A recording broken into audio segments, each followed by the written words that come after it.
Yes, we're live.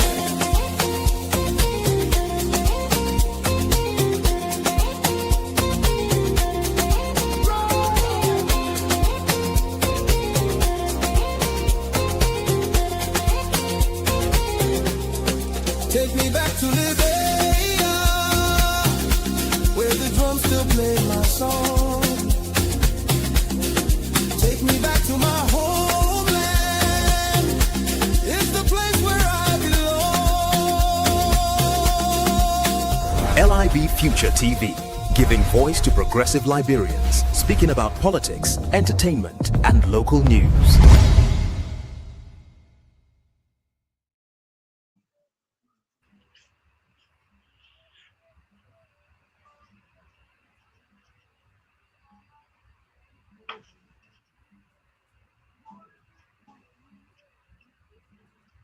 Jefferson, Yes, I'm you here. have to call Lovett. it.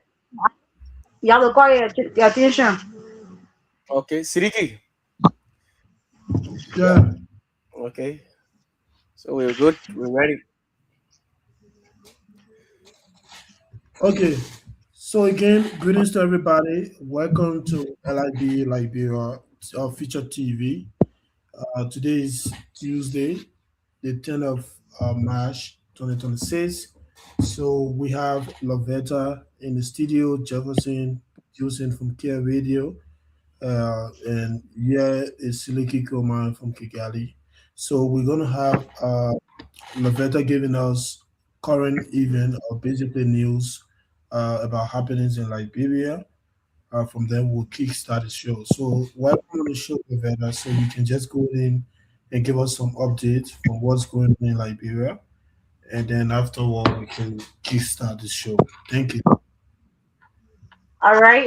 Let me say good evening, good afternoon, good morning to our viewers around the world. My name is Lovecta Davis with the trending news update from Liberia. Liberia must tread carefully in the US Iran crisis to avoid unintended consequences. On the morning of Saturday, February 28, 2026, the attention of virtually the entire world was drawn to shocking media reports that the United States and Israel has launched a massive military operation in Iran, in which the country's supreme leader and about 40 senior officials and military officers of the Islamic Republic were killed. This unprecedented joint military operation to eliminate one of the most heavily protected leaders in the world who have profound negative impacts on the global economy and destabilizing effects in the Middle East. It is in view of the foregoing that this article is intended to urge the Liberian government to tread carefully regarding the Iranian crisis, considering its profound geopolitical implications that could impact the world for the next several decades. Equally important, Liberia risks retaliatory actions from the US if the country military operation in Iran. Before any public pronouncement is made, it would be prudent to first closely engage with the United States, which is Liberia's most important bilateral partner in the world. Gabriel Williams, an experienced diplomat, has cautioned the Liberian government. A leadership deficit president's admissions highlights urgent need for change. In a stunning admission, President Joseph Boakai acknowledged at a recent cabinet meeting that his administration's investment opportunities have largely been photo ops, failing to translate into tangible benefits for Liberians. The president conceded that job creation remains a persistent problem, contradicting earlier claims of creating 70,000 jobs and is still highlighting the struggles of graduates unable to find employment. Liberia's Chief Justice Gbese reaffirms Supreme Court's stand against vocal language, rallies executive legislature to discipline offenders. Chief Justice Yami Kwekwe Gbese has reaffirmed the judiciary's firm stand against the use of vocal and profane language in public discourse, calling on the executive and legislative branches of government to discipline officials who engage in such conduct. Speaking Monday, March 9, while declaring open the March in the fifth term of the Honorable Supreme Court of Liberia at the Temple of Justice on Capitol Hill, Chief Justice Gbese said vulgarity and profanity are not positive values that the government of Liberia should preserve or tolerate. According to the Chief Justice, the use of such language, particularly on social media, demeans Liberia and its citizens while tarnishing the country's image among civilized nations. A renowned human rights lawyer, Councillor Gonglo, once amid dispute over Justice Minister GSA audit. Permanent Liberian lawyer and former Solicitor General Councillor Tiawon C. Gonglo has raised constitutional concerns over the Liberian Senate's decision to cite the Minister of Justice, warning that the action risks creating the impression that the legislature is placing itself above the law. In a strongly worded commentary titled, "Is the Senate Above the Law?" Gonglo argued that Liberia's constitution clearly establishes that no branch of government, including the legislature, is superior to the law. The Constitution of the Republic of Liberia places no branch of government and no official above the law, Gonglo wrote. Not even the President of the Republic is above the law.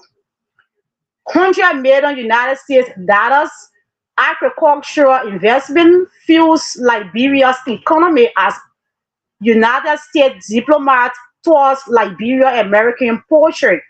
The United States charged the affairs to Liberia Joseph Zaltronin on Monday, March 9, visited the Liberia American portrait farm in Bomi County, where he toured the rapidly expanding agricultural complex that is reshaping portrait production and employment opportunities in rural Liberia. The visit formed part of the United States Embassy's engagement in Liberia, with American Link Investments contributing to Liberia's agricultural development. During the tour, the diplomat was taken through several sections of the farm, including large-scale poultry houses that produce eggs for the local market, a growing pigeon-rearing operation, and cultivated fields which crops such as cucumbers, lemons, and sweet peppers are grown. Front Page Africa reports on underage betting sparked Senate condemnation government action.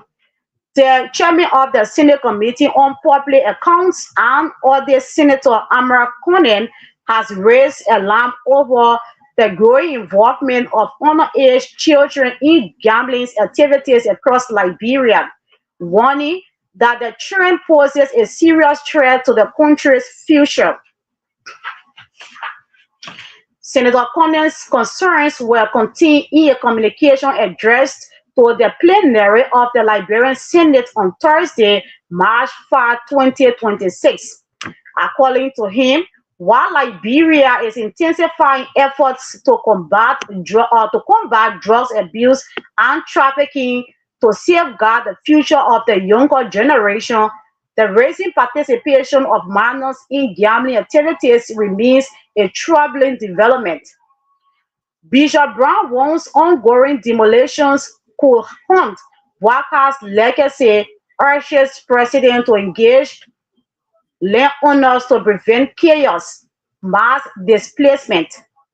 The former president of the Liberia Council of Churches, Bishop Kotu Brown, has called on the Unity Party-led government of President Joseph Yuma Boakai to desist from threatening the livelihoods of ordinary Liberians by demolishing their homes and businesses in Monrovia and other parts of the country.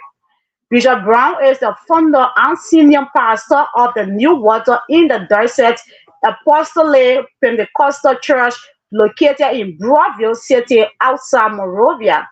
Amid increasing hardship and sufferings amongst Liberians, the government, backed by armed security officers, have embarked on the demolition of thousands of homes and businesses in Monrovia and other parts adjacent. Guinea soldiers allegedly crossed into Liberia, removed flag and seized equipment despite ministers' intervention. Residents of Lofa County have raised alarm over what they describe as an incursion by armed Guinean soldiers into Liberia territory along the Liberia-Guinea border, sparking tension in communities in Vaon and Voya districts. Local officials and residents say the soldier crossed into Liberian territory and laid come to portions of land long used by Liberians for farming, commerce, and infrastructural development. The latest incident reportedly began on March 2, 2026, when workers from BK Enterprise, a company contracted to carry out the Foya Vaon Road and street pavement project, were confronted by armed soldiers at the Solumba border crossing. And okay, those were the latest updates from Liberia. Thank you so much, Lavetta. That was so, some interesting update that you shared with us from Liberia. Thank you so much. We really appreciate your contribution, especially giving us some daily updates about what's happening back home. Having said that, I want to say thank you for that part of the show that you just, you know, contributed on to informing the audience both on the radio and on the Facebook Live. So, Jefferson, do you have anything to share too from back home that you can comment? And afterwards, we'll go into the show. Today, I'll be here with Brother Anthony Gay, but he's currently at work. Maybe he's going to join us later on. But we'll be on. Okay, no problem. No problem. Thank you. Yeah. So, Jefferson, if you have anything to share, you can just come in. Just current event. I know Lavetta already gave us some update on what's going on in Liberia. So, from your own perspective, uh, how is the day going on with you? And what's trending? What's trending from the end? Well, basically, it's a wonderful evening here in Liberia. It has been a wonderful day. Just like I said yesterday, Lavetta has already commented on that. The land issue in Liberia is getting tense with now our neighbors encroaching on Liberian territories. The Guinean army, the videos all circulating on social media now. That in fact, well, I'm seeing a video now coming in. Guinean soldiers finally takes down their flag on the Liberian soil due to increased public resistance from Liberian residents in Foya, Lofa County. And the video circulating is on the social media now. You can see it's on closing arguments page.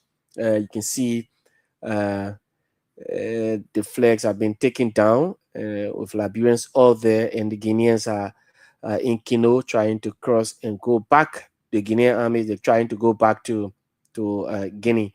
across the river there in Foya. So that's the latest video circulating on social media currently on Closing Arguments page.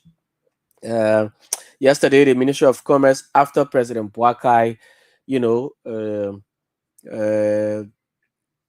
engaged the Ministry of Commerce and in fact frowned at the ministry that, well, there are too many things you're not doing. So you need to get to work. And so she started her operations yesterday. But unfortunately, what we've gathered so far, I think the minister is in error with what she's doing now, because yesterday there are some stores right here in a cold storage right beneath us here, Kia Radio. We saw her closing those stores yesterday, those fuller shops. In fact, yesterday, why? According to her, the rice the guys are actually selling the rice because we have bought rice from them $14.50. So yesterday when she came, the rice was in fact $14.50. But then, according to her, they got to her $15. But then the man has said that he has a camera there, so in fact he wanted to play the video to her that, oh, but I told you $14.50, and she said she doesn't want to listen or watch the video, so she had to pull power logs to it, and they went to the ministry the whole of today. But then they said, well, the minister is in meeting and there's nothing they could do. They could not see her. She could not even come out to them to say anything. So that is what is happening. Liberians are gearing up. Meaning tomorrow, we saw some of the cemeteries across the city, and its environs in the Broadview area. People all family members have already gone there. So some of those cemeteries to clean up and make the cemetery, give you a facelift. So Liberians are gearing up for tomorrow to go and pay respect to their fallen family members as well. A couple of other issues along the way. That's interesting, Jefferson, especially with the news that is coming from Lofa County, and with the Guinean soldiers. It's very, very concerning, But I just came across a statement that the government of Liberia just released from the Ministry of Information. I don't know if you have access to that press release. It was just a few minutes ago. Now it's circulating on the internet. So maybe we can read out to the audience. Ministry of Information press release: Government of Liberia urge calm as diplomatic efforts continue over Liberia Guinea border situation. Capitol Hill, Monrovia, Tuesday, March 10, 2026. The government assures all citizens and residents that it has taken seize of the situations unfolding along the Liberia-Guinea border and is actively engaged in the matter through established diplomatic channel. This effort is to ensure that tensions along the border are addressed peacefully and in the spirit of good neighborliness that has long characterized relations between the two sisterly nations. The Liberian government is working in close coordination with the relevant national and local institutions who are also in contact with their Guinean counterparts to prevent any escalations, and institutions who are also in contact with their Guinea any escalations to promote dialogue and aim at resolving any concerns arising along the border. As part of these efforts, His Excellency President Joseph Boakai Sr.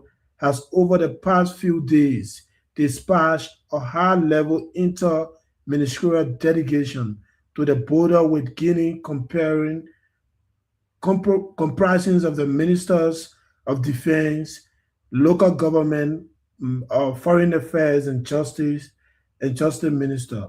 The discussions focus on addressing the current situation at the border, strengthening cooperation between local authorities on both sides, and ensuring that the peace and stability are maintained for for the benefit of citizens residing in border communities. The government of Liberia remains committed to resolving all matters through peaceful dialogue and diplomacy, consistent with Liberia's long-standing foreign policy for maintaining friendly relations with its neighbors in the region. Meanwhile, the government urged citizens, particularly those in border community, to remain law-abiding and to rely only on verified information from official government sources.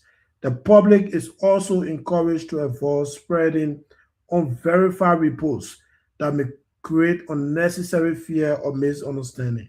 The government assures the Liberian people that it will continue to keep the public informed as engagement with the Guinean authorities progress. So this is a statement from Jeremy Pia, who is the spokesperson for the government of Liberia in regards to the situation in Lofa County with the Guinean authority.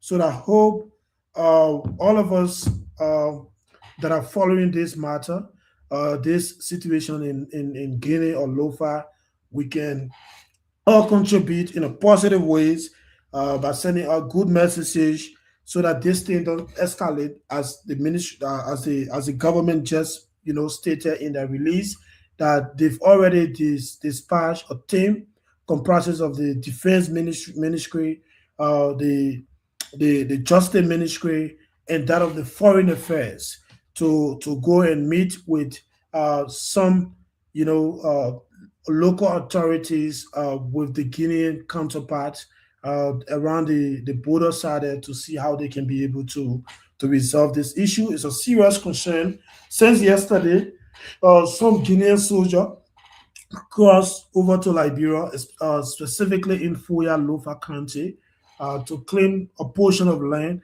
Surprisingly, this afternoon, we saw a Guinean flag hosted on Liberian soil, and the residents there, they put themselves together to also plant a Liberian flag right around that same location. So it was kind of escalating, but now that everyone continued to ask for the government input, and glad that the government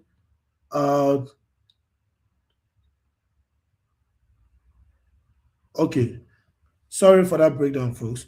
Sorry.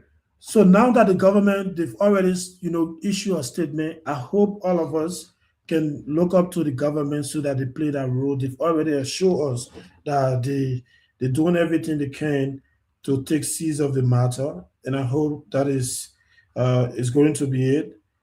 So yes, folks, let's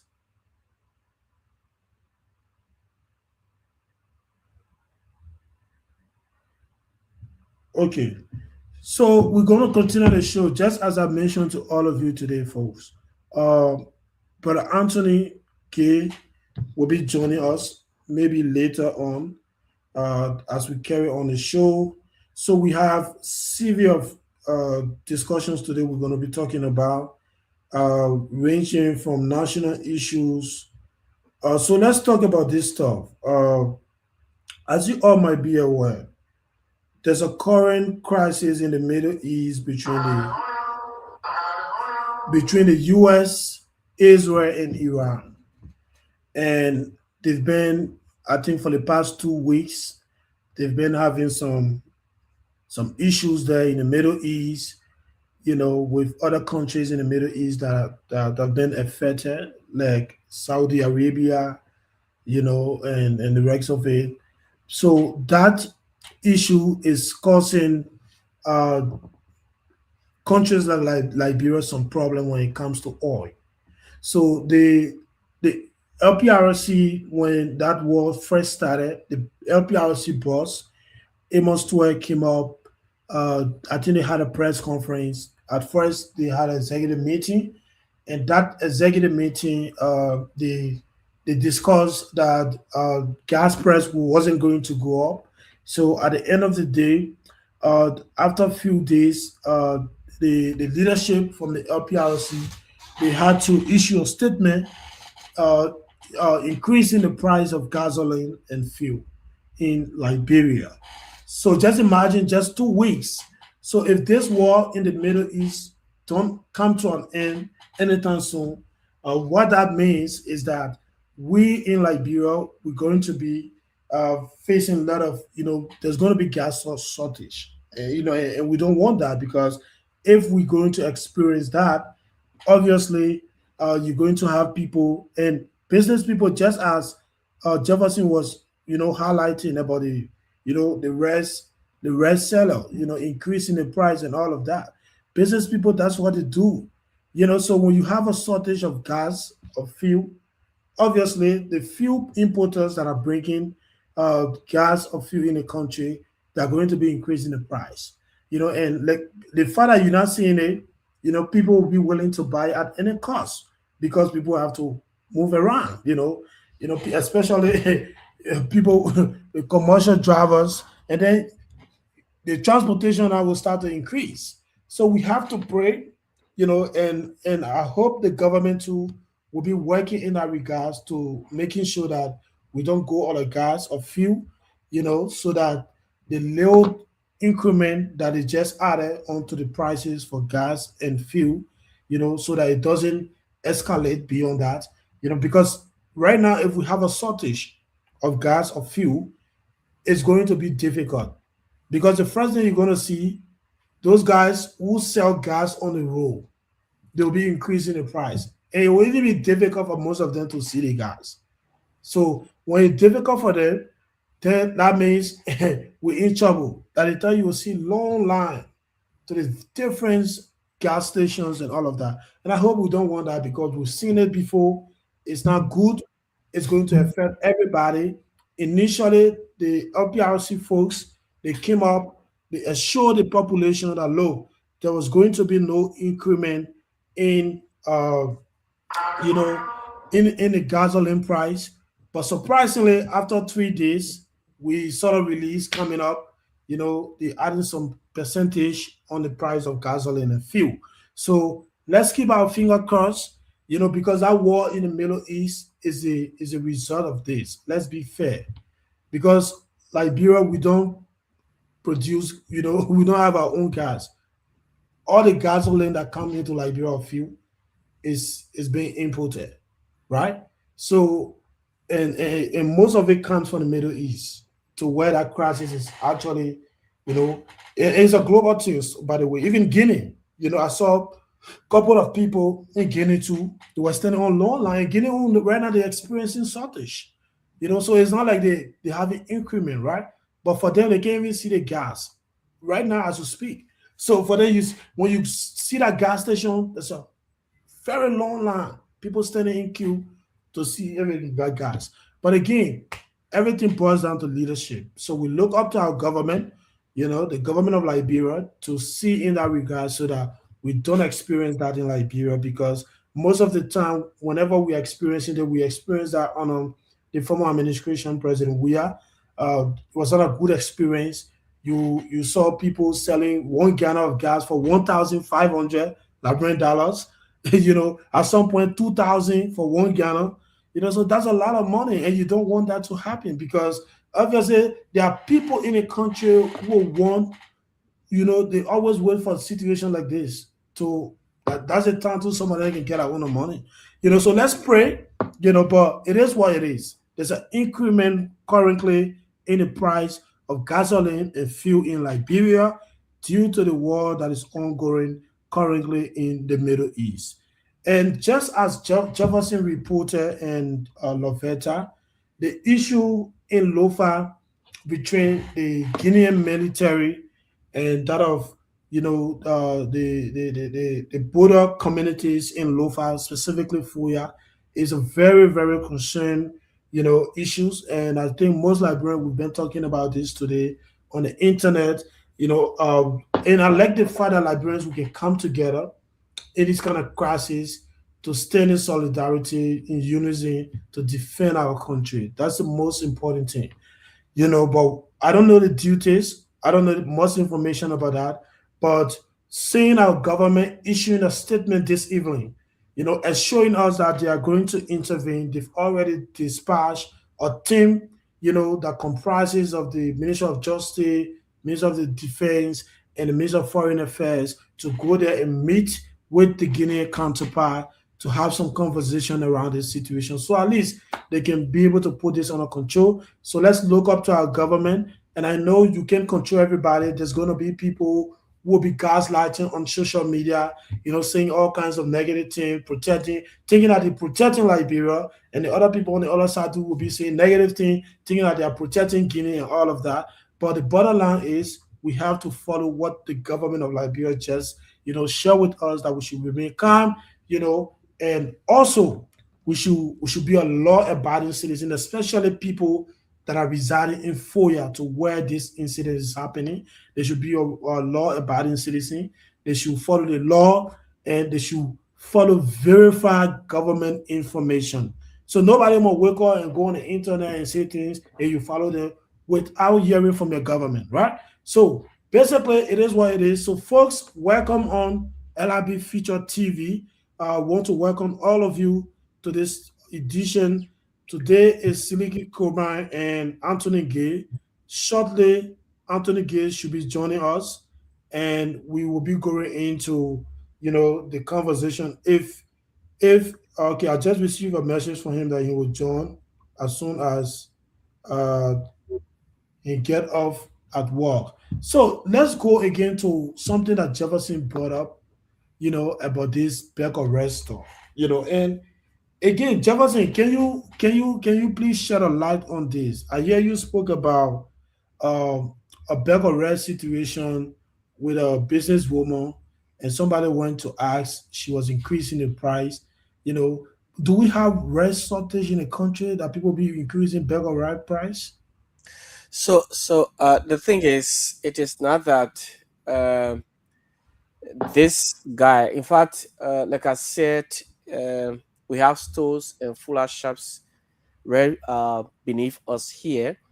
So I personally have bought rice from these people here. So the rice is being sold for $14.50 all through. It has been since the price was reduced from $16 to $14.50. It has been all through. Just last week, yeah, the middle part of last week, I even bought the rice $15. I mean $14.50. But um, after the president had his cabinet meeting and then lashed at the Ministry of Commerce, in fact, the minister Madeleine Dagoze. So yesterday morning, as after the show, we saw her down with her team, and then uh, closing, the shops, putting padlocks on the shops. So my thought now was that uh, it was the sack of water, the bags of Mhm. rice, other goods that Yeah. the soft drink sacks that are outside. I thought, you Mhm. know, those were the reasons they were locking the shop. So when they left, I asked the other guy. He said no. When they came to me, I asked, the rice is $14.50. So she said, why is it that, according to the guy, why is it that he did not put a price tag on the bag of rice? And the man said, no, but on these commodities, especially rice, you don't put price on it like you put like a supermarket store or other. You don't put price on it. It's just, I mean, it's fixed. So she had issues with that and ordered the shops to be locked. Then when, Wow. yes, so earlier this evening, there's a guy who also sell here. He sells here. Then when I came, he asked, he said, oh, but man, I need a journalist. I said, well, yesterday the people were here. You didn't call journalists. So when I started to ask him, he said, I told the lady $14.50 she passed. She and her team, they passed, they went to Mr. Barr's shop there. When they left from Mr. Barr's place, about to enter her car, then she said, you locked that man on the shop. I went to her, I said, but why? According to him. And then he said, she told him that he said $15. He said, no, I told you $14.50. In fact, to prove that, if you want evidence, I have cameras in my shop. Let's go and let me play the video for you so you can listen. She said, no, I don't have time to listen to video. I don't want to listen to your video. And they pulled locks on his shop, locks his shop. And since yesterday, they went to the ministry.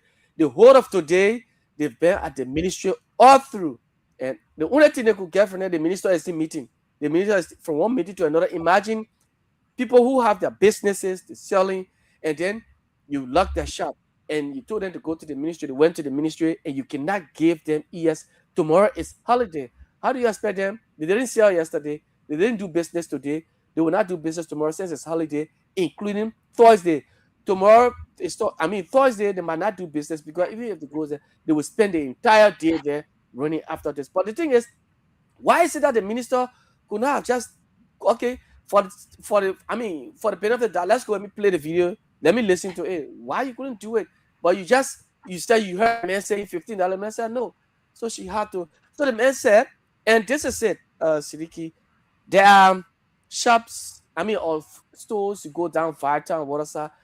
There are goods that are over there. The Lebanese people down, the Indian people over there, they just give their own prices. They give their own prices. They'll price this one. They price this one, just as they want it.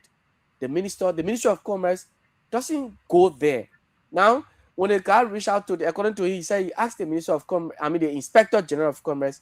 He said, "Well, that one is above me. I can't do. I can't do because it's the minister herself who goes there to do this thing. In fact, she was the one who went there to lock your shop. So I don't know how it happened, but you can go to the ministry on Thursday. And so that's just how it, but the truth is there's no shortage of rice on the market, rice here. But I think the minister does not understand what I'm thinking. She does not understand how to carry on inspection. That's what I'm sensing, Sidiki. Yeah, it's quite unfortunate. Even today, I saw a video similar to what you just explained, Jefferson. I saw a video. I don't know that guy. He was a journalist or whoever he was. He entered a pharmacy. I think it was an Indian guy, Mm, and he started, you know, talking to the guy that the guy is underpaying the Liberians that work at the pharmacy. And I okay. think you're accusing the guy of paying these people $80, Mm-hmm. and he's doing wholesale and retail selling in the pharmacy, you Mm-hmm. know. So the bottom line that I took from that, similar to what you share, is the fact that that guy was talking about, oh, you're not paying the Liberian people that are working for you yet. You're not paying them well. You're paying them $80, which of Yes. course is a border issue, right? Even Mm-hmm. the government is only paying civil servant.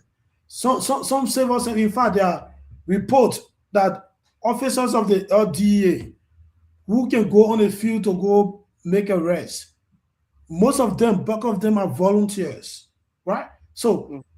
somebody who is a volunteer and somebody who is being paid $80, logically now, but we're not saying foreigners should come and use Liberians, but these things can be passed through strong policy, not people going to harass these people and closing down people businesses and Yes. all of that.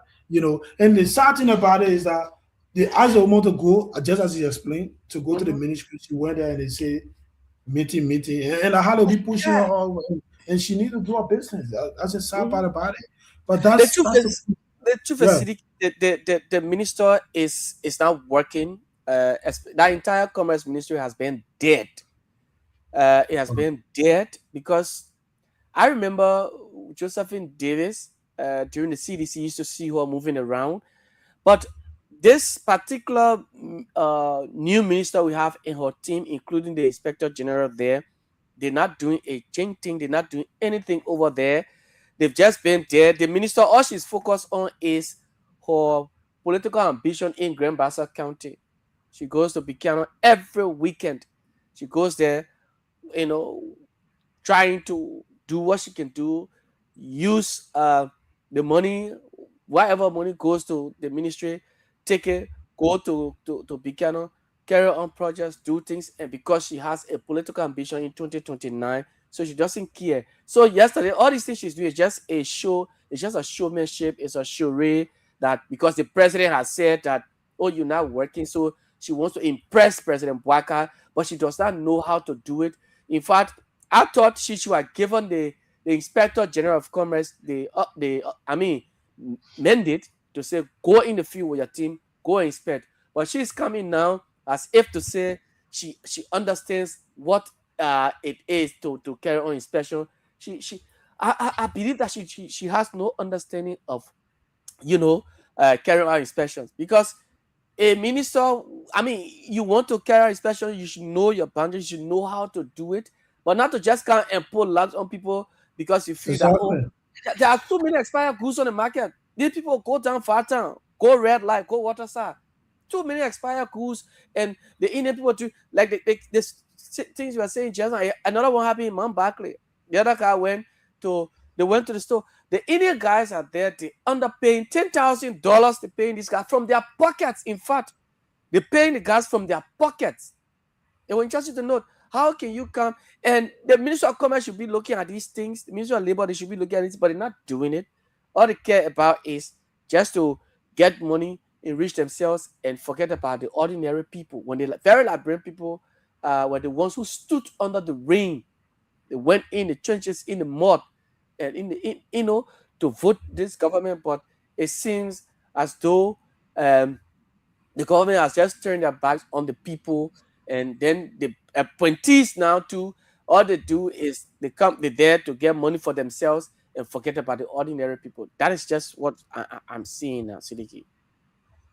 Wow, that's crazy. That's crazy. And again, I hope they can do something about that. But it's really really crazy. To be frank with you, Jefferson, I think we spoke about. We will move on to something else. We've talked about the Yeah. Lofa Okay. Guinea border situation, and the government issue a statement.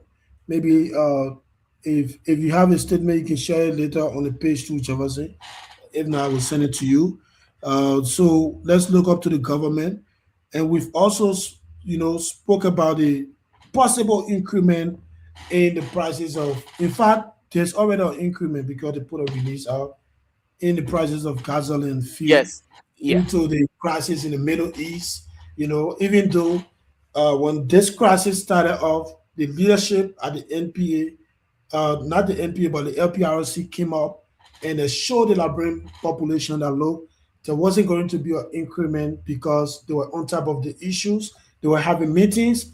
Only 3 days later, for us to come up with this increment, where the president had to warn all of them in Yeah. a cabinet meeting. I think you wasted that cabinet meeting, Jefferson. You Yeah. know that we waste time too much to take certain decisions that we should be taking, all of that. You know, but it's again we it is what it is. But let's not get to a point. This is my concern, Jefferson. Let's not get to a point where there will be shortage of gas or gasoline or fuel rather, because if there is a shortage, few of the importers will take advantage of that and escalate the price. The government LPRCs will never get control again because they can boss into we remember that our own business they rely on. So if they catching it hard to get the gas or fuel, definitely they will increase the price. To even see it will high. And people need those things, right? People Yeah. people gotta drive, the truck drivers they need fuel to carry on our own business they're doing. So you'll see transportation increasing, commercial drivers, most of them they are using gas and all of that. But let's come here to a trending news that I'm seeing. It says Georges take the Boakai government to court. Some members of the Liberian judiciary have reportedly taken the administration of Joseph Boakai to court, highlighting tensions between the judiciary and the executive branch. The case is connected to concern within the judicial system regarding governance and administrative matters. And also, too, I saw a video circulating on the social media, Jefferson, Mm-hmm. regarding the opening of the court. I think it was yesterday. Mm-hmm. Yeah, I think it was yesterday, where the Supreme Court joking. I don't know. It was joke. It was a joke.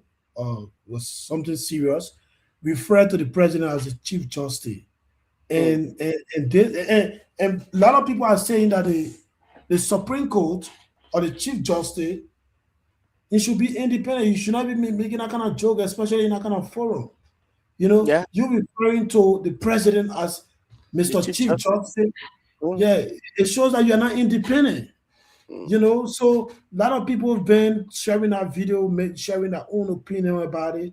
But I think that whole Supreme Court or the justice system in Liberia, we have a problem, to be honest with you, Jefferson, because remember that it's the same Supreme Court who gave a ruling in the Capitol building issue, right? And 24 hours later, the president came up and said he's going to work with the side at Gary Quorum, contradicting what the Supreme Court had ruled on. So for the Chief Justice to refer to the president as Chief Justice, is sad. It's very, very sad. But I don't know what's your take on that. We can just chime in on that a little bit. Let's see before we move on. Yeah. Jefferson. Well, just as you rightly stated, that's why you see many people don't have confidence in the judiciary, though it is a legal thing to do to always go to, to court whenever you have these issues. They do it to go there because it's not that they want to bypass the law, but it's just because they want the record to be straight. But when you see Liberians, some Liberians referring to, expressing their disappointment, dissatisfaction in the judiciary, these are some of the reasons that perhaps, the law has taken one side.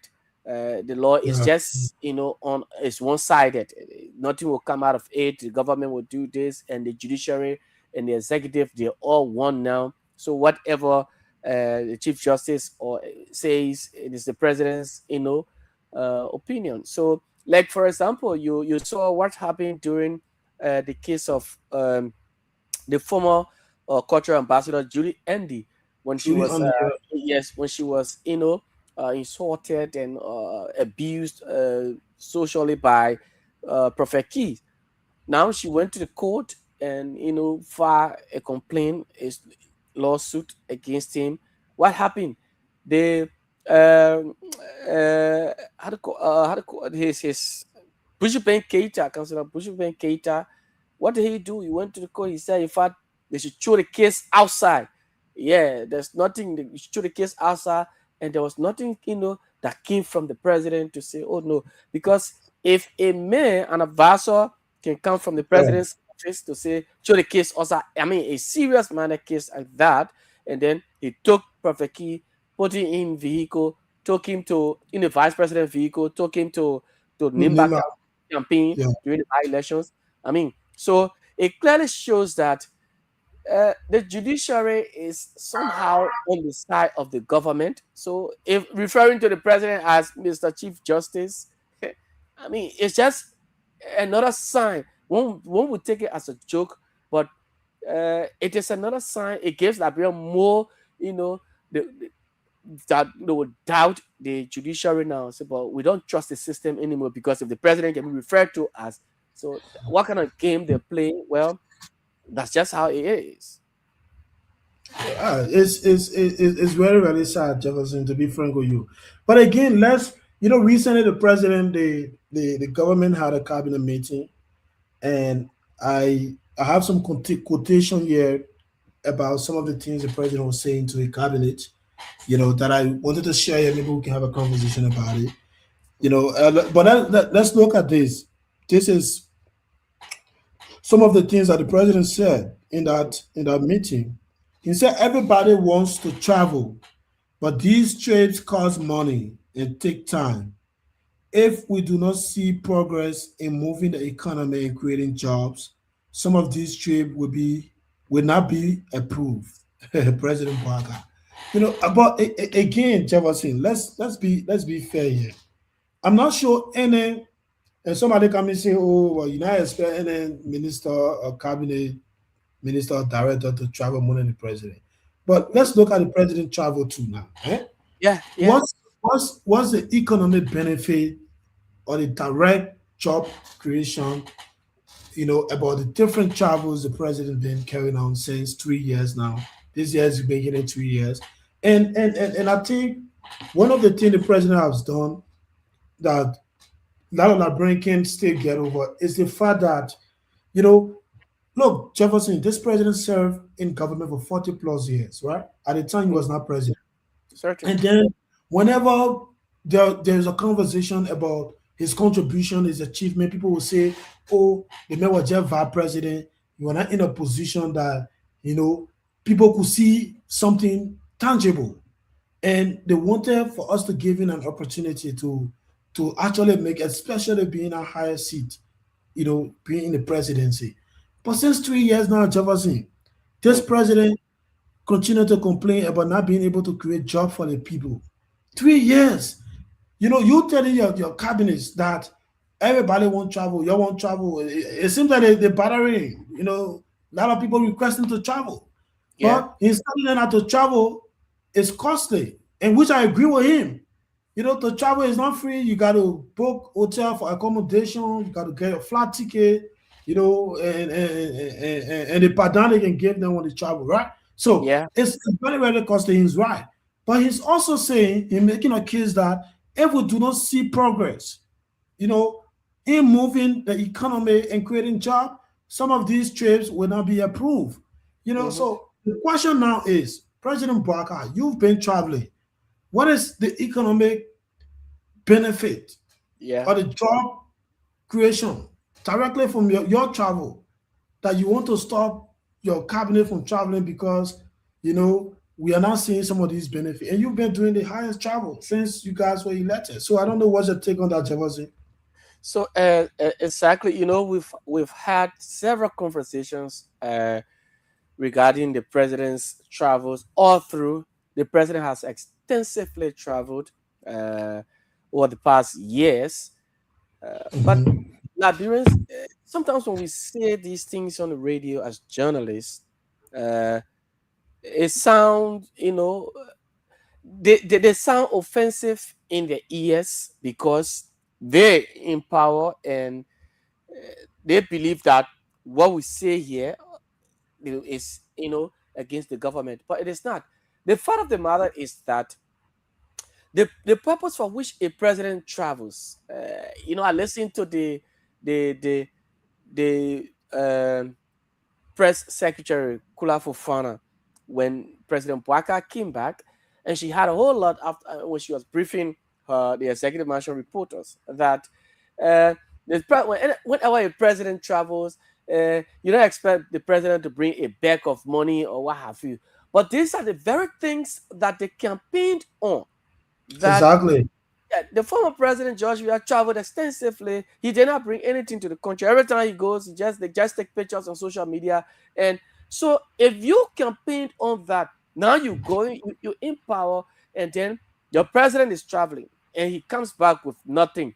And what do you? The question with Liberians, the journalists always ask at the airport is, "Mr. President, welcome back to the country. How was your trip? Uh, what should Liberians expect from this your travel? Now you back. What should we expect?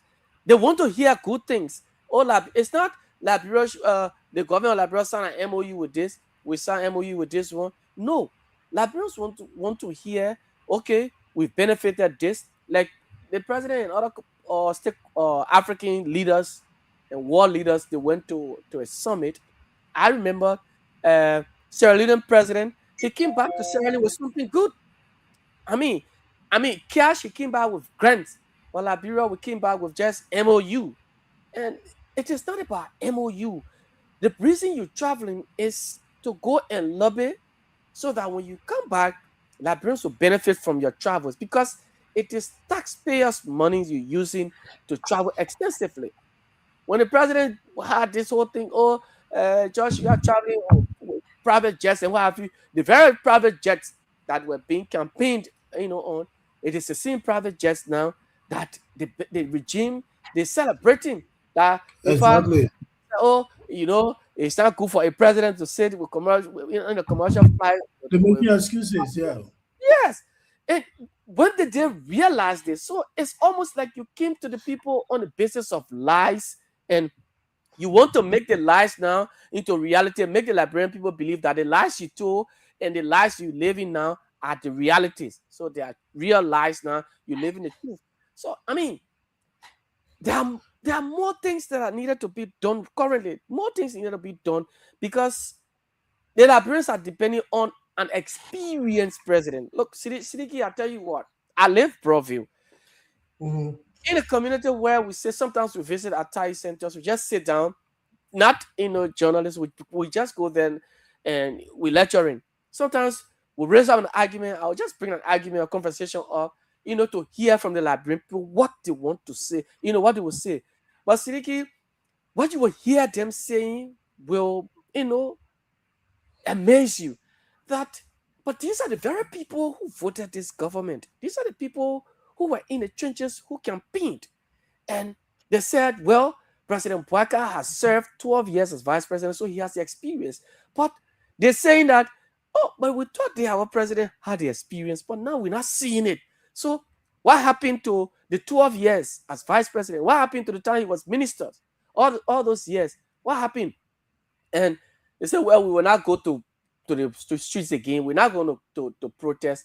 We'll protest November 2029. We'll protest. The ballot box is what we're going to protest. Unity Party supporters and the young people who should be, doing something, because they say there were NGOs here, companies were here, but since this government came, every time there has not been a single investment into this country. That this is a new concession agreement that have been signed. Nothing. But that is not a lot. That is not a lot, Javatin. Yeah, it's just something that's just circulating. B Mountain here, Western Cluster, Asalameta, and that's just it. Siddiqui? Yeah. And another thing again I wanted to bring on, maybe we can also show you a light on this, is that the president said, we didn't come here to follow somebody else's agenda. We came to set a new agenda for this country. And I think this is not helping Liberia. And when I talk about it, the setting our own agenda is basically, for example, when CDC was in power, CDC was initiating some project. They should not change that because our CDC project, when the NA will be, they will the CDC. So they should come, and we can move that as a country. No, we can government is continuity, right? So even if CDC starts something, you NA will benefit. Like will benefit. Yeah, the country will benefit, right? So the bottom line is you are making impact in the lives of the people. Some agreement that the CDC government signed in regards to creating jobs for Liberians. You come up because when you end that, they will say that CDC, the credit will go to CDC. And Liberian people are not, we take the Liberian people for granted too much. Yeah.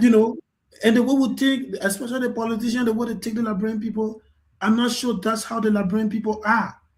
You understand? Because if you come up, you create an opportunity where thousands of Liberians can get jobs.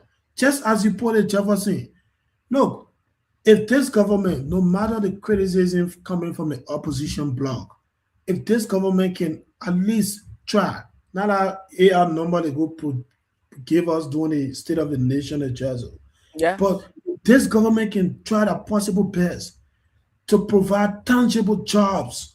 Just recently, Jefferson, see how many young Liberians graduated from the University of Liberia. Oh yeah. Every year you have thousands of people, thousands of young Liberians graduating right in our country. I'm not even counting those that are out of the country, right?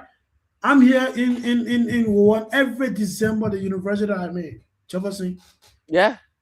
Liberians are graduating every December. Just this December, we will be graduating too. And the sad thing about it is that just a very small percentage of people that are graduating in the diaspora will say we're going back to compete because they don't want to go back, nothing there. And the few that will get a mindset they're going back to the country, when they go there, you can see nothing different. Nothing you can see, nothing different. They're just passing around, sitting home, someone that they engage into business, and you ask, well, what was the reason this guy had to leave and come all the way here, pay rent, pay for insurance and all of that, and then go back home and just sit down. You ask yourself these questions. You see? Yeah, but the bottom line is that you can't say you came to set your own agenda and forget about the past agenda. No. I would know everybody come to leadership with their own agenda about your place, your vision, the legacy you want to leave behind, all of that. But at least try to finish what other people started, especially when it's in the interest of the people that you're representing. It's very, very important. So for the president to make that statement, we have to set new agenda. We are not here to follow other people's agenda. Very, very sad. You can chime in on that, Jefferson. Yeah, and Sidiki, I agree. You know, the other day I said it the same way. It is not about a political institution. No, you can run the country on a political party basis, on partisan basis. You run the country for the benefit of the vast majority of the Liberian people. Because whatever you do, if you started a project and you didn't complete it, the next government that will come will continue on that path. And once it continues to go that way, you will see development in the country. You see improvement in the country. You can come, Siliki, you doing you building a project, or you carry out a project, building a structure that will benefit. You say, well, uh, this is for uh, the people of Soniwi or Buse Quarter community here, or the people of Oro, for them. Then when I go there as chairman, replacing you, that project I leave it to. I say I can go build different project for the people, which of course it is the same project. So it's just it's not about your own agenda. Yes, you can come with your agenda, but you can blend your agenda. Look at the past one, what they were doing. You continue from there. If there are some things you need to add and change, you just add and change, and you continue on that same footings and move ahead. But for you to say, well, we're not here to dwell on uh, somebody's agenda, we here no, then it means in my mind that President Waka should have a different motive, some ulterior motive that, well, he and his administration, they just want to succeed. Yes, they will do this and get this one. And if we continue on that path, Liberia will not progress. Will continue to, like the saying that says that you can't continue doing the same thing. Mr. Kumis always said, expect different results. Obviously, we will not expect different results. We continue to do our own thing. That this project is not for me. I did not start it because when I complete it, the people will take the glory. Then it means we just want to be doing the same thing, a replica of what the people did, and we'll get the same result, but not different results. That's just what will be happening in this country. So it is a good thing. The president, this administration will have to work for the Liberian people. Get it in mind that you're not here working for yourself. You're being employed by the Liberian people. They give you a job. The job you need to do is to deliver to them. It's not your own. So that's the president. I think it was. I want to believe the president slipped on that particular statement. He slipped that uh, he's not here to. I mean, work on people's agenda. I think he slipped on that, Siliki. Look, Jefferson, these people know what they're doing. For me, I don't want to believe that you sleep. I know that's your opinion, Jefferson, which is fine. Yeah. But they know what they're doing, to be honest with you, brother. But again, we talked about this yesterday, but I wanted for us to, talk about it a little bit. Maybe we can talk about something else. Yeah. In the next few minutes, we can go to the call and listen to the audience that are following. This issue about the LACC, Jefferson, and I think one of the key way we can be able to effect change in Liberia is not to talk about one thing today. And for me, Jefferson, I believe that members of the fourth estate will have a role to play in wherever direction we want this country to go. You speaking to me? Go ahead, Siliki. Go Okay, ahead. okay, good. So I believe that members of the fourth estate will have a role to play, right? So yesterday we spoke about the LACC, the Liberal Anti-Corruption Commission. Yeah. There's been a lot of accused corruption cases before the LACC. Mhm. And personally, for me, I have been one person who've been advocating that look, the LACC should investigate and put out the findings out there. If John Brown is guilty, they should push forward to court. John Brown should get a lawyer, go to court, and have his days in court. And if the court can confirm that John Brown or XYD actually did what he was accused of, he should go to jail and refund, most especially when a corruption starts. He should refund all the money that he stole from the country, and he should go to jail. And whosoever that is. So this has been our stay when it comes to the different corruption cases that were before the LACC. So LACC recently they put up a long list of people, giving some of them clearance that based on the investigation they don't have evidence, so they can't indict these people to go to court because they obviously they don't have evidence. And among these people, Jefferson, you have different sort of people there. You have Unity Party people, you have CDC people, you have independent Liberians who are not members of any political parties, and just basically you have Liberians. But for Unity Party people, few of Unity Party supporters, to take onto Facebook or the social media, especially platforms like Punch FM, to be denigrating officials of the LACC because of that report they've put together, investigation they've conducted professionally, and say, oh, in fact, at some point, I don't know if you know Charles Barber, Jefferson, he works at the NBA. Yeah. Charles Barber is accusing the folks at the LACC that they are just we are agent, Mm. that they are working for the CDC. Mhm. Just because you have Mangio, who was accused of adding people's name on the payroll at the executive mansion when he served as the Minister of State for Presidential Affairs. And Emma Glasgow from NAFIA. Yeah, Emma Glasgow. Exactly, the issue of clearance. Mhm. So they took onto the internet castigating these people. And yesterday, the LACC too, they came up with a press release to clarify that in presence of Mangio had several corruption allegations against him that are before the LACC. But the clearance the issue to Mangio is the clearance that clear Mangio off from the allegation that has to do with adding people on the payroll at the executive mansion. So Mangio is clear with that. Yeah. No evidence. So you didn't party people fair. All the other people that they released, that they were on our list, even this guy, the current National Disaster Management head person, Ansu Dole too was clear.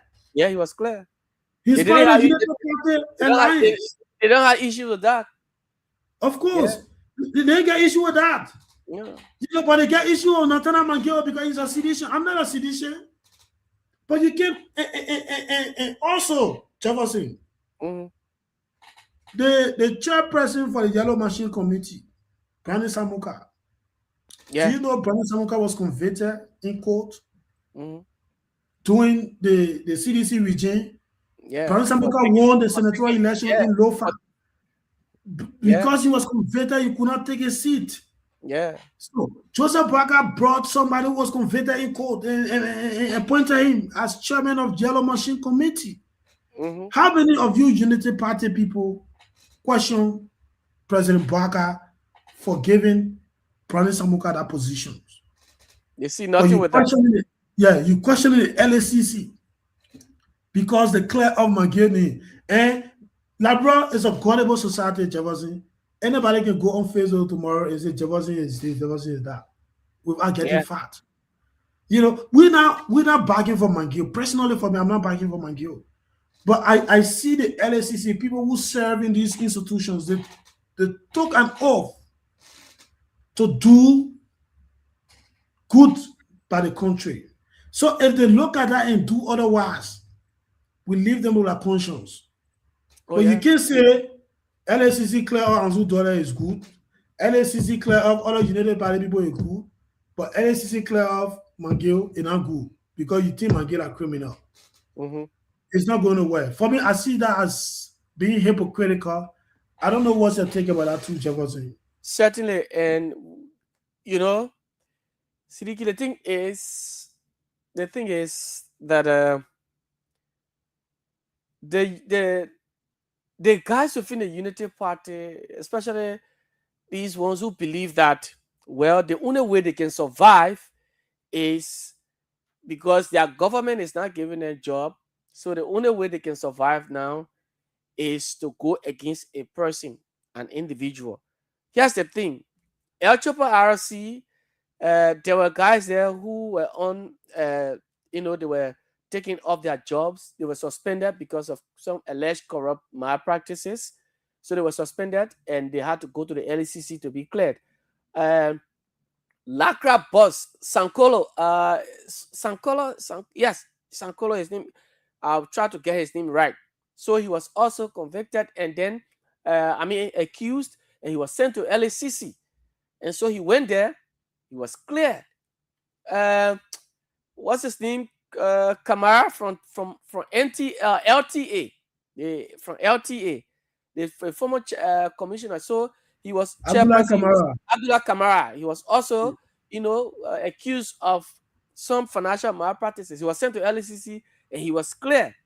The folks within the Unity Party did not see anything with that. But then, Alexandria Zoe and her lieutenants there, they were not seditionists. They were not seditionists. The guys did not know that, oh, but this lady is a sedition, what have you. But Charles Roberts now, because McGill now, the GSC, did their audit and say, oh, there was some payroll partly and what have you, some millions of dollars. Go to LACC. He went to LACC. They cleared him. Now, the lady now has become a sedition because McGill, is clear. And since McGill is a sedition, sycophancy. Yeah. That's been very sycophantic. You said you did. Ansu Dollar was cleared. Abdullah Kamara was cleared. You did not raise a concern that, oh, but this lady is a sedition. But because Nathaniel McGill now, who is a sedition, now being clear, then you telling the Liberian people, Alexandra Zoe, you questioning the decision of the LACC. You did not question that decision then. Where? So this kind of blind loyalty and what have you, you just close your eyes to the reality because it is not in your favor now. So it becomes the other way around. Like we said the other day, they celebrated here when Judy Andy went. These guys, they were very happy when Bushi Ben Keita said, you're throwing the case also. They celebrated Prophet Key.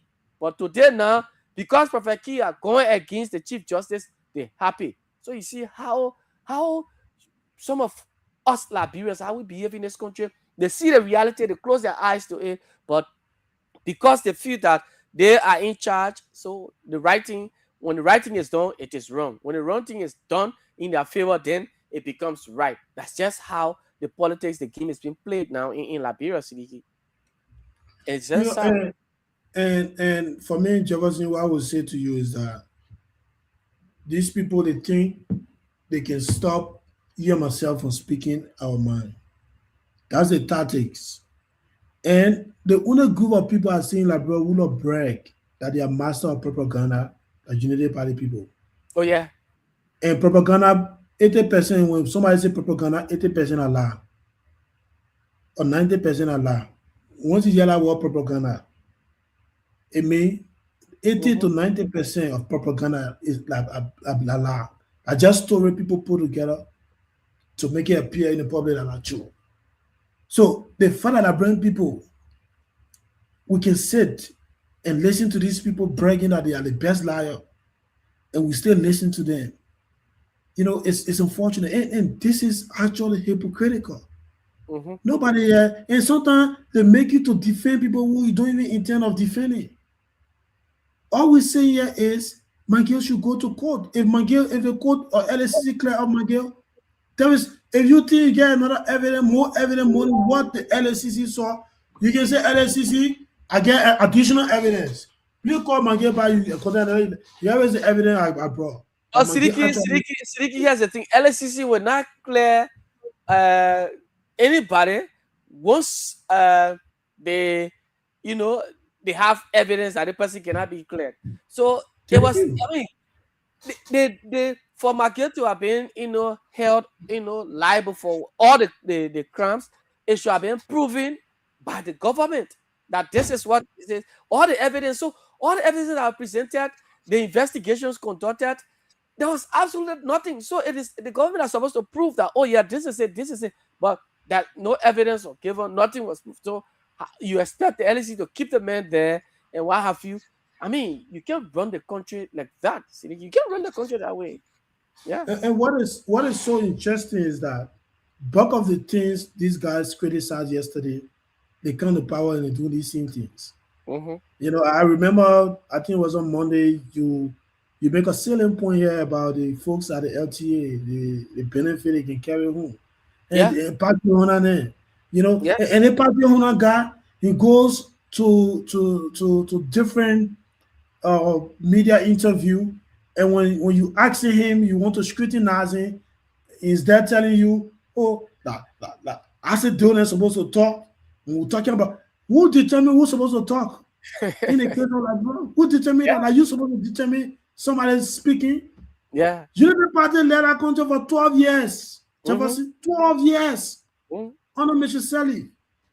When CDC defeated UP 2017, 2018, we formed a coalition with the Unity Party Yeah. and hold the CDC accountable. CDC only live for 6 years. Now, when people talk about opposition unity affairs, CDC are going to, now CDC you're working with. You led the country for 12 years, where were you? And CDC led the country for 6 years. We can work with them. So these are, and they think they're so smart. They want to dictate to you on what to do politically. Yeah. They appear that they're smart. They know the politics of the country. And the politics they say they know is not making impact, Jefferson. We have a country. Look, just I think it was yesterday, I saw the police and the government, by the way, the government had issued a statement warning every parent not to send children below the age of 18 or 10, 11 on the street to sell. Mm. So yesterday I saw a video, small children arresting and putting in pickup because they're selling in the street at an hour that they're supposed to be in school. And let me share a short story with you, Jefferson. During the 2023 election, there's a town in Nima that I can't remember the name, but there's a town in Nima. Something happened there. That story stuck with me, Jefferson. Mm. Oh, a woman gave birth to a baby, and then the baby was just 3 days old. Mm. Not 3 days, but 3 weeks old baby, rather. 3 weeks old. Because of hardship, this woman was brave enough, because that part of Nima, they get a water there, they can go and fishing. From when they're fishing, they go and sell the fish, and that's what they sustaining themselves by. 3 weeks old baby, Jefferson, the woman was brave enough to take a 3 weeks old baby along with her over the water to go fishing, including 6 other people plus her, making 7. They go over that water to go fishing. What happened when that happened? The people they go under the water, my brother, including that 3 weeks old baby. Yeah. Including what kind of country, Jefferson, if not hardship, if not poverty, if not hopelessness, that you will look at a 3 weeks old baby and go over water, say going fishing? Because they've left with no hope. When the woman said that, who will give it to her? So she was brave enough. Up to today, as I speak, Jefferson, that baby body is yet to be found. Right in Nima there. So these are situations that people go through in our country. Of course. Lack of opportunity, and we are so rich. We are so rich to be where we are. Just yesterday, Mr. Pablo was sharing a story here. That train trial at the car area there. Yeah. The train trial they hit a car right on a train track. One person lost their life. The other people ran out in a critical condition. I will say in the video, so you can check it out. That is not normal. In other countries, Jefferson, train coming, you'll see sound. Everybody will stop. You see the sound. Everybody will stop. But the train tracks are the grass on the train tracks. The whole track is pushing. There's no grass on the train track. So this is the country we have. 178 years old.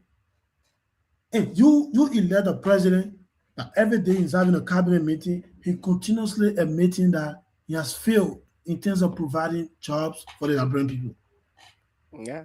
You know, just yesterday again, there was a serious fire outbreak in Bokante. Banga. Yeah, in Pong County. Banga. Yeah, Banga. Banga Broad Street. The whole Bokante is they not get fire service. Nothing. The Nothing. whole Bokante they not get. But we're celebrating yellow machine. You get yellow machine, but people dying. Mhm. You know what sort of development is that? You know, so it is what. But you can come in. You can come in, Jabazin. Yeah. So the thing it's just as you're saying it. Well, uh, there are too many young children you see on the streets selling. Uh, too many underage children. They're on the street selling on a daily basis. You see them. Children who supposed to be in school during school hour times, during school hours, you see them every now and then. You go Broad Street, you go Central Monrovia, you see them. They are always selling. If not cold water, they're selling or how they call plenty chips. If not plenty chips, you see them selling soft drink. And I mean, if and many a times these things happen over the past time, and we talk about this, we complain on this, and I remember that the United Party government then was like, oh, the children are too many children selling in the street, not supposed to be so, and what have you. But if you check the children out in the street selling, you feel so bad. Yeah, you feel so bad. You feel so bad. Children who supposed to be in school, they're not in school. Children who supposed to be in school at that time, they're not in school, but you see them in the market, go Waterside Market, go Douala, you see them selling plastic bags. Because when you ask these children, they tell you that, I mean, the sad stories you hear from them. Uh, my parents don't have money to send me to school. My mother is not working. My father is not working. And what have you? All these kinds of sad stories. How? Because the environment is not, I mean, the space is not there. It has not been created for them to do work, for them to get something to do. So the government cannot, again, like we said, give job to everybody. We continue to say, once the avenue is created, there are companies coming, you know, people doing piece of jobs and what have you. Then you see children going to school, because these companies, when they come, especially the concession companies, once they come and then the other family goes there to go work, they care their children, they build schools. Okay, go to the company school, right? But these things are not happening, and it becomes a serious problem in our country. The government will have to do well so that the children cannot be seen during school hour times in the streets, or in the name of they selling. Their parents don't have money and they can't go to school. That's why they're selling. So they have to do what they can do in making sure that the children get quality education, the children leave the streets and go to school, right? So, fellow Liberians, you're listening to LRB Future TV here on Kia Radio. It's a 2 hour radio program every Monday to Thursday, 7 to 9 o'clock, and then 7 to 9 p.m. And then at at on Friday, in fact, it's at 11 p.m. to 1 a.m. So yes, the government will have to do. You find the children selling in the streets, which I remember President Bouaka then he said the children are selling. We it is not good. All of you people here, you're selling in the street. You're Yana boys, you're selling. We don't want to see that. Our administration will get rid of that. But go Waterside, come right here Broad Street, go or Douala Market, see the children, the kids. You see them with plenty chips, like beer factory. You see the kids with plenty chips. You see them with soft drink, bottle of soft drink in there. The soft drink in the lip, or either the bowl, the dish pan, or they have it in something and they're selling.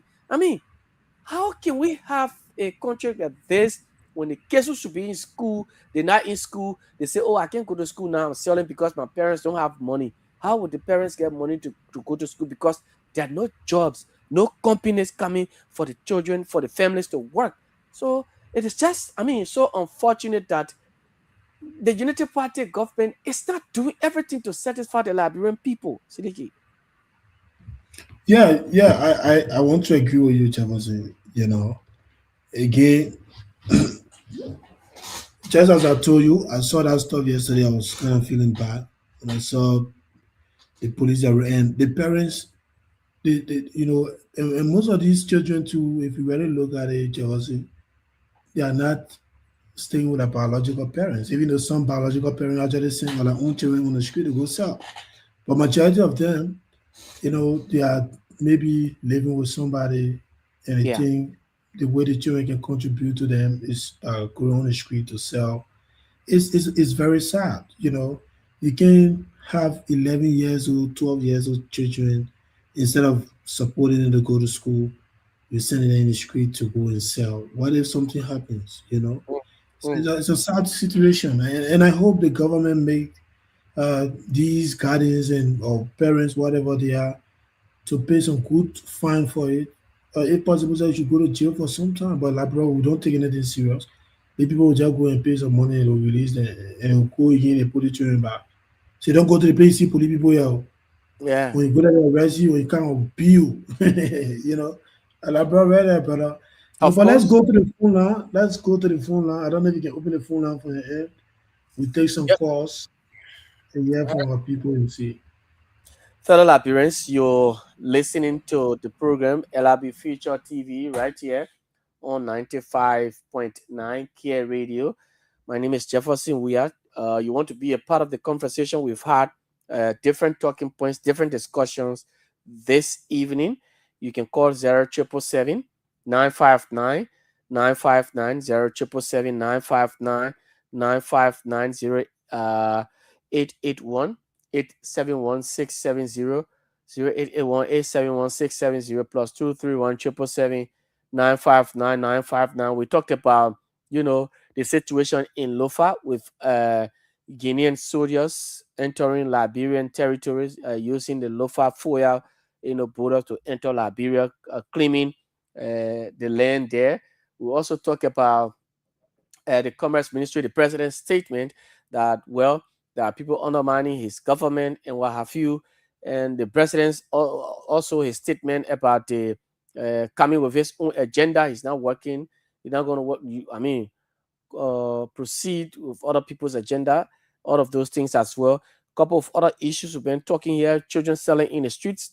The Chief Justice referring to the president as Mr. Chief Justice as well. All of those things we're talking. A couple of other issues. You can weigh in this evening. 0777 959 959 0777 959 959 0881 871 670. The program is LRB Future TV here on Kia Radio. Let's take this person. Good evening. Your name and where you call from? Thank you.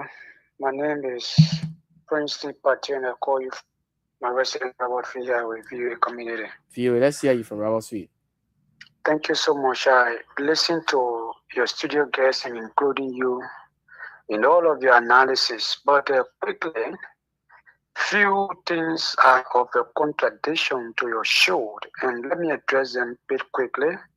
When you see that the president said he came with his own agenda, every presidential aspirant has a goal and objective during their terms of campaign, and when they take over, they have that objective to be accomplished. That one. Two, when you say that the president is not following the ways or the project being undertaken by the former regime, then that becomes also a contradiction, not being fairly treated on the media to our government. Another example would be the road constructions in Liberia. When you look at the blueprint of former President Weah, his cried all these were called the Barrow Menacing, and today you see the current president of the Republic of Liberia making sure that the road connectivity is going across Liberia. And quickly, when you talk about children today being arrested of not selling in the street, let's be real. You and I know, thank God you are coming from Broadville. Who introduced women and children selling in the principal street of Monrovia? It was during the former president regime, when every woman was now packed up to red light into Gala, into Waterside, and everybody became busy. The 12 years of the Unity Party was the days that women and girls were bluffing and working with handbags in their hands and getting money from everywhere. But unfortunately, when the former regime took over, things became tough and everybody became a business personnel. So thank you so much for your show. So I just wanted to ask you. So now that you said, well, the former regime introduced children selling to the street, what is it now that you still seeing children? So is it that since they introduced, why is it that children are still selling in the streets? Children will continue to sell in the street until when parents are conscious, and that's where I want you to pay attention to sensitizing our people, right? Just those children you see selling in the street, like you said rightly, they are not the biological children of certain family members in No, this not country. every one of them. I don't want to agree to that. I don't want. Not every one of them. Let's be honest. Not But every one of that's them. what I'm saying. I said most of those children that you see selling in the street, majority of them do not live with their biological parent. That's what I'm saying. So should they, even though they're not with their biological parents, should just sell in the street? But that is why the government is taking measures that you should try by all means and send them to a school. Okay. No sound father and serial-minded mother will give birth to a child, and you say you're not able to go pay $3,500. You're not able to pay $4,000 for 10th month to send your child to school. Why if the in person this is not country. working? Say that? Why if the parents are not working? How are they living? Wow. Okay. Thank you. Let's take another person. Welcome. Good evening. Oh, okay. 0777959 0777959 871-670. Let's get this person coming through. Good evening. Welcome. My name is Ronald Taylor. Okay. Calling from Johnsonville. Go ahead. Let's hear you right now. Yeah, thank you for joining me your show. Yeah, you see the Wally Benson for the past government during early regime, the money that was in the country, it was not the past government. So the women were getting money using it any kind of way. But for the past government, there was no money. They run around to get money. And the man, he found a way that me, I was standing here now speaking, I was working with Asna Meta. But when the government came to power, the dance started, everyone we have about 850. This government? This 850. This government? 850 human beings. Yeah, you mean this government? This government. 2024. Wow. The company say there's no money. Business going slow. So they can't keep the worker again. Our supervisor there, the dance started up. Okay. After we haven't get our pay, we now run to labor, go so. For me, I tell them, I say, let it have it. Okay. Yeah? So I'm not doing anything, and material have to eat. So what I will do, I get a small market, you go sell it around. And for me, I'm saying it.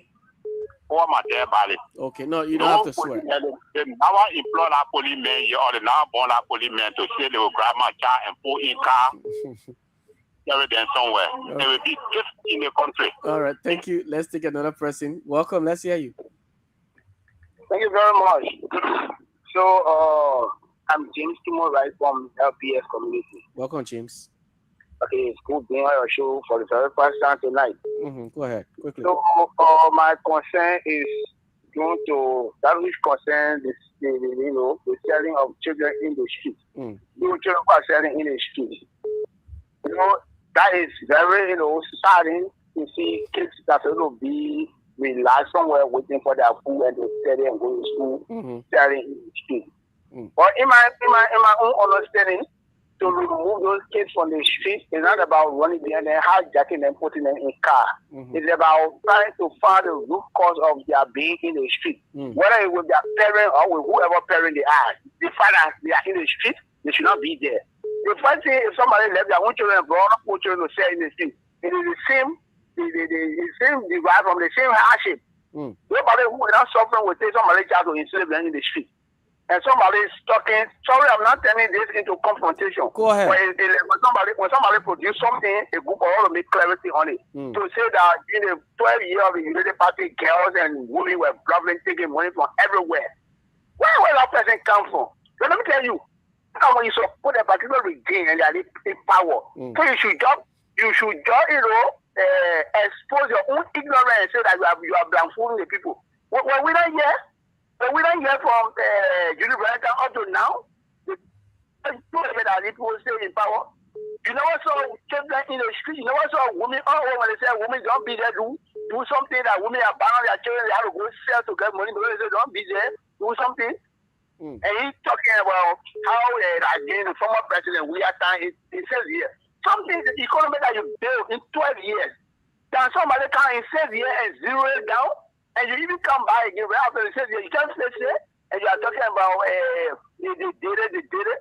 Okay, so the best thing is that for you to get children out of the streets and to create conditions whereby these people their parents will get money. He's talking about how they eat. They will send the children to school. How they eat it. So the food they eat, when the food buying the food, they will go to the pool and take the food money and send the children to school. Is that what he's making sense out of? Okay, thank you. I mean, there's other things to do. Let's talk about our country in a way that will be serious and be direct to the matter instead of supporting people blindly here. Thank you. Yeah, I mean, that is wickedness in disguise. Thank you. That is disgusting. Thank you so much. Thank you. 077959959 07881-871-670 0881871-670 plus 231-777-95995. Now, welcome. Let's hear you. Yeah, I'll come back. And see, I was talking about John Basan, where I came in Morovia in 1967 when they brought me in Morovia. That play, we been here about John Basan. John Basan would never see anybody that come out say, well, they learn it for me, they play, it belong to me. But just recently, somebody from America who lived there who they died and all their grandparents, their children came, all they say, they play for their great-grandfather, and they're taking everybody from there. And see another problem that coming into Liberia. We are not far away for war. There will be a war right in the city. We pray that it will not happen. We pray for it won't happen. But when the government continue, it can happen. Come on, go there with something, it will happen. You see? Okay. Because God give us the freedom to do what we want to do. But when he tired, he just turn his back, then they will come in. Okay. That's what going on now. You can't live somewhere for 70 years, then somebody just come move you from there and say, well, it was for my father. Okay. Then where you been for 70 years? Thank you. 0777959 fellow Liberians 077959959 077959959. Good evening, welcome. Good evening. Yeah, my name is Joseph Taylor. I'm calling from Johnson Fayetteville. Joseph I hear you say something about a group of people. Your line is broken. You want to change your location? Our location? Yeah, go ahead now. Yeah, I said, I heard you saying something about Lufa country. I don't understand that part. Yeah, so Guinean soldiers, they crossed the border there in Fuya and came to Liberia, claiming a parcel of land there that the land is for them. Oh, okay. So what is the Liberian government doing about it? That is the question we need to ask. The government has said, the situation will be put under control. Okay. That's the point I wanted to understand. Thank you so much. You're welcome. Okay. 0777959 This is LRB Future TV here on Kia Radio 95.9. And of course, Sidiki Kroma is here. My name is Jefferson. We are. Good evening. Yes, good evening. Let's hear you. Your name and where you call from. Yeah, I'm Thomas Kojo. I'm calling from Brazil. Welcome, Mr. Kojo. Yeah, there is something that's very alarming in the country that we are taking lightly. Has to do with the issue with Lofa County. This is not the first time, this is not the second time, this is not the third time. I can remember sometime last year the government had a problem in the Kunabuni district where the Guinean crossed over and took down the Liberian flag, and yes, had to go there and intervene. This is another scenario that's happening, and the government is looking at it. I say to say, they don't know what's going on. Nowadays, you see people fighting for territory, and Guinea is taking our flag down, crossing our border. People should know that it's your concern, national concern. Okay. And government shouldn't take it lightly and see how best to impact the life of the military, increase our salary, and have impact in the life of their dependents, and see how best I will put this under control in the country. Okay. Things are getting. Thank you so much. Good evening. Good evening. Hello? Yes, hello. Yeah. I'm Tom Singh. Can you please walk away from your, please lower your radio. Yes, you say your name is? Yeah, my name is Tom Singh. I'm calling from West State. All right, Thompson, go ahead. Yeah. I want to talk about children taken from children on the street. Okay. That's the right thing that the government is trying to do. Because you can't born a child, you say that the child must be a breadwinner for you. You should struggle for a child to live a better life. You see, it's the right thing for them to do. Because even as for me, I have my children, I ride motorbike, but none of my children know how to. It is fair. I told them you go to school, and this year for school, and I'm doing well. At least thank God for me, and also my children. They understand me. They don't go to see the go sell or what have you. See, you can't born a child that you say will be on the street selling for you all around. You have to look for money and bring it for you. Now, what you born a child for? It's wrong. Let us try to post out to those things. Okay. Yeah, let us try to post out to it. Even my own, I rob no bad to feed my children, but I don't send them to go sell on the street. Yes. Okay. Send up all my children and know how to sell. I told them you're focused on the school. Okay. Yes. Thank you so much. That's the right thing the government is doing. Okay. Thank you. Good evening. Yeah, we're good. Your name and where you come from? I'm fine. I'm calling from Providence. What's your name? My name is Mohamed Dupe. Go ahead. Let's hear you. Yeah, I want to know about the prison because the prison is too crowded, really. You say the what? I don't know what the prison is. It's in the Marble Snap prison is very crowded up. The prison is crowded up. Yes, it's very packed. Yes. Okay. I want a business to pay private them out. I don't want to bother you. Okay. Yes, I don't know what the government is trying to do. Okay. Thank you so much. Good evening. Welcome. Yeah, good evening. Good evening, ma'am. Your name and where you come from? My name is Gifty Johnson, calling from Banvi. Welcome, Gifty. Okay, they call a job for the mentor just now. He said he riding motorbike, paying your children school fee. So they put like send their children to say they doing bad, or they say now for the children everybody don't know.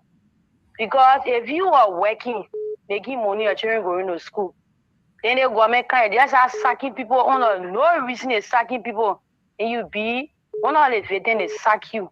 You get money. You're not seeing your children to go say.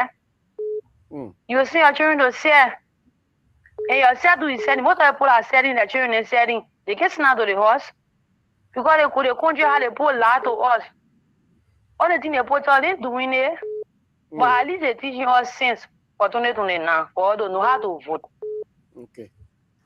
Thank you. Thank you so much. Good evening. Good evening. Yeah, good evening. You live. Let's hear you. Yes, I'm here. Mohammed family calling from Ravasco City, Gwenkin. Ravasco, you want to lower your radio, please, Mohammed? Just small. Yes. Yeah. Okay. Go ahead. You live. Yes.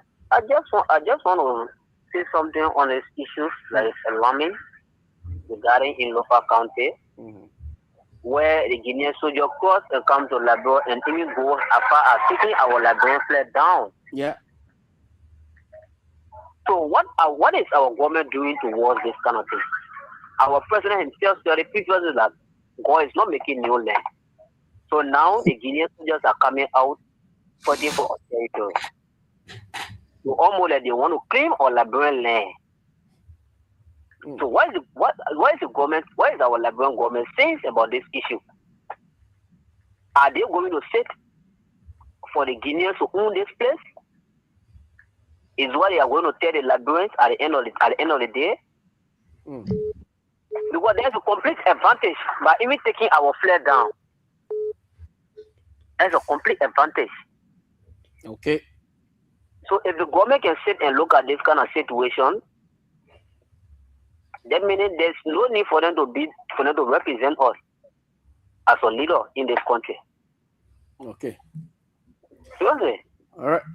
Thank you. Thank you for the show. Thank you. Thank you so much there from Robertsport City. We'll take a few more calls. 0777-959-959, 0777-959-959, 0881-871-670, 0881-871-670, plus 231-777-959-959 are the numbers you can use. Good evening.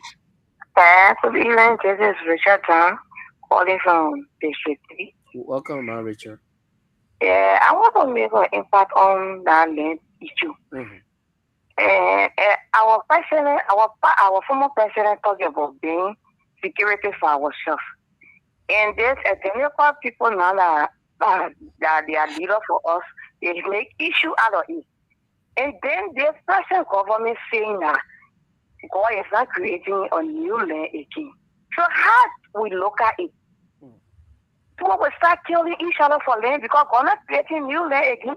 So he said we should get the land. He said you occupy someone land, should give it because God not creating new land. And they are not doing nothing about it. Nobody saying anything. They look at it to be good. Because when we say one or something, we will take it. Any bad thing they do, we take it to be good. So we know what we're heading to. Okay. We pray that something bad will not happen in this country. Okay. Thank you so much. Good evening. You know where you call from? Yeah, Emmanuel calling from Puebla. From Puebla, Emmanuel, welcome. Yeah. What the people saying there, we're looking at this land based on Joseph Parker government not trying to do something about it. You want to change your location? You're breaking in. Okay, you get me now? Yeah, go ahead. I'm trying to say that government can't see the situation that the other country coming to take our property for us forcefully. We will get vexed with the paper and it will be part on his side. Joseph Parker paper, what we're talking about. Okay. Wow, it went off. Well, Liberians are speaking. The show is interesting. Good evening. Yeah, good evening. How are you? And my name is Marama Kamara, calling from Robertsport City. From Robertsport City. Welcome, Marama. Yeah, just what Mr. Famula just said, I want to come in. Yeah, go ahead. Yeah, so this question is going to Mr. Bwaka. So, is Mr. Bwaka going to sit and watch Guinea people take our land from us without doing nothing?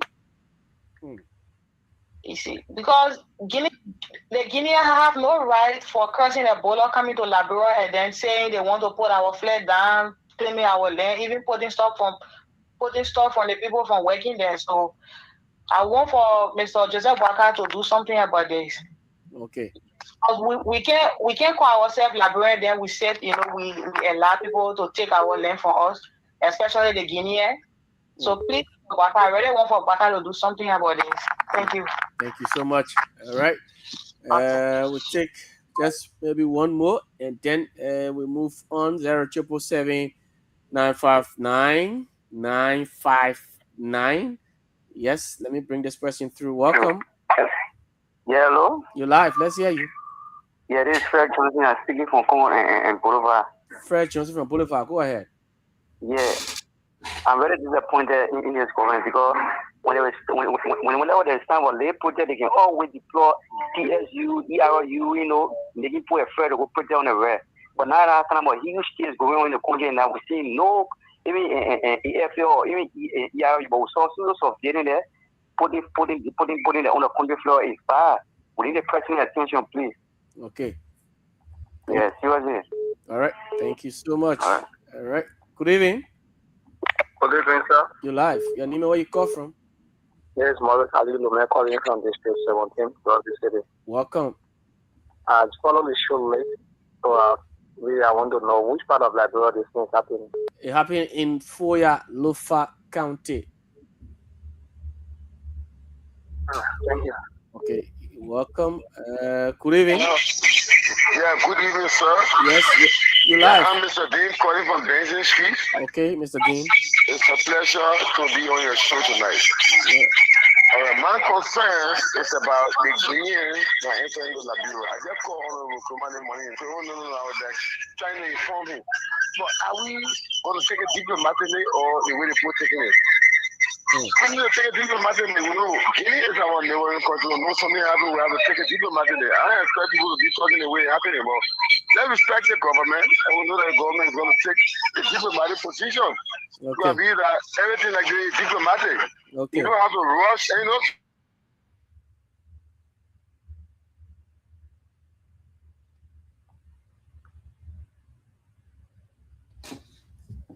Chavazi, are you there? Good evening. Hello? You live. Let's hear you. Yeah, Solomon Jim. I call from Supermarket. Okay, Solomon James from Supermarket. Go ahead. Yeah. I want to say something important. Go ahead. You know, this government said they were coming as a rescue team and rescue the youth and other people. And now this time around, this government we're seeing there catching people, children around, sending them to prison for no reason for the name of Joss. Okay, you're catching the children on the street, sending them to prison, saying that Joss business. What are you doing for the children in the prison that I want to free today, tomorrow, will not go back to the same old way? You see, this government, we're not understanding anything for the government. And what we said about Lofa County there, it's just about just made fun and made something that's supposed to happen. We're standing by and we know it was. No. You can't threaten the president on this radio. Please, you can't threaten the president on this radio. I will not take that. Yeah. Siddiqui, you've listened to the callers. But let me squeeze it. Let me do justice to this person. Your last caller, good evening. Good evening. Yes. Your name and where you call from, quickly.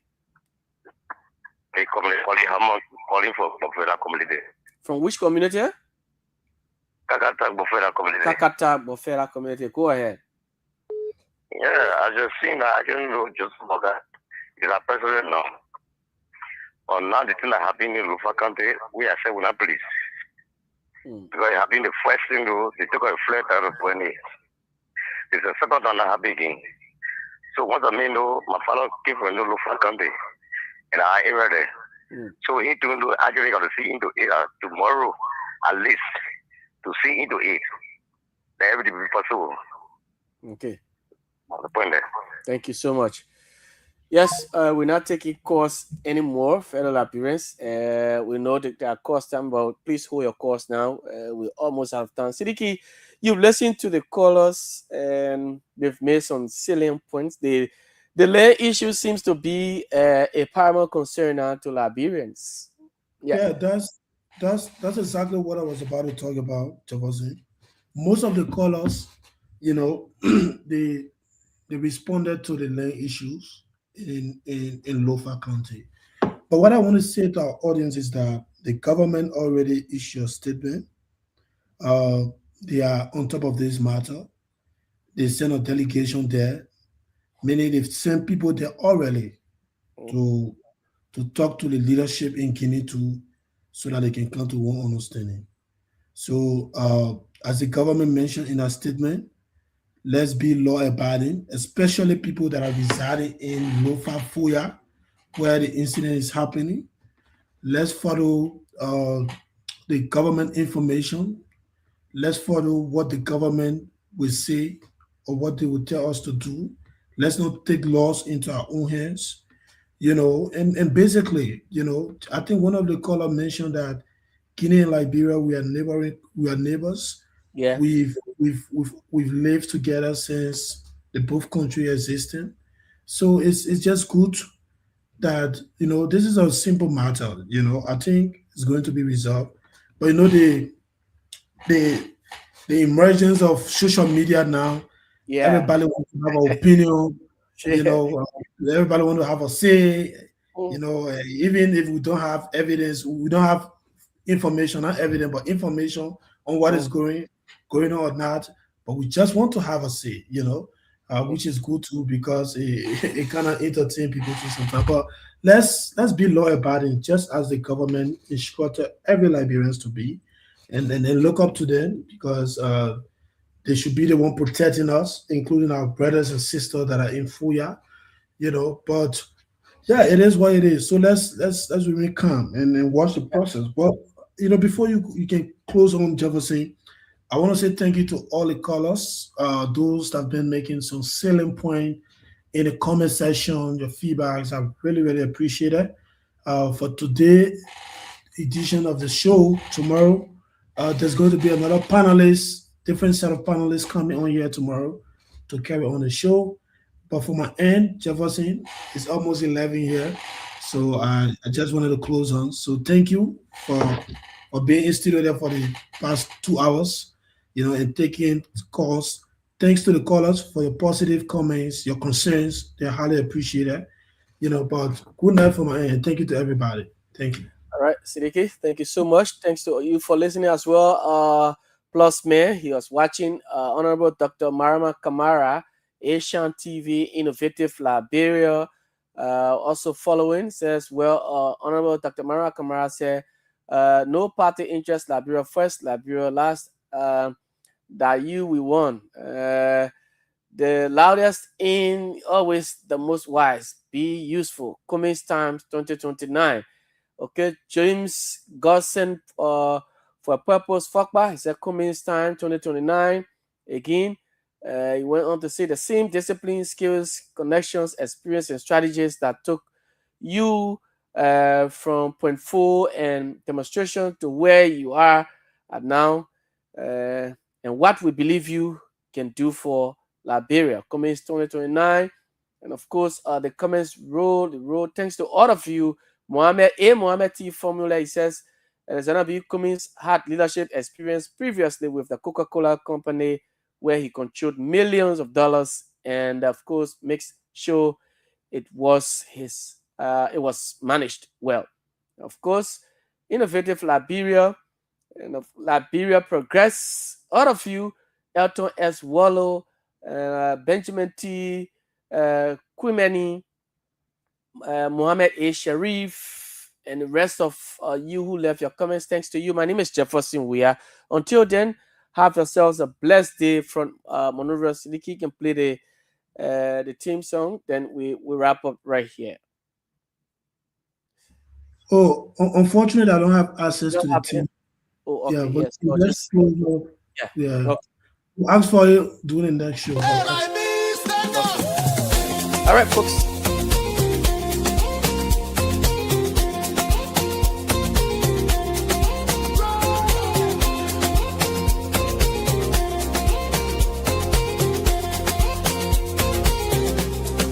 Take me back to Liberia, where the drums still play my song. Take me back to my homeland. It's the place where I belong. LIB Future TV, giving voice to progressive Liberians, speaking about politics, entertainment, and local news.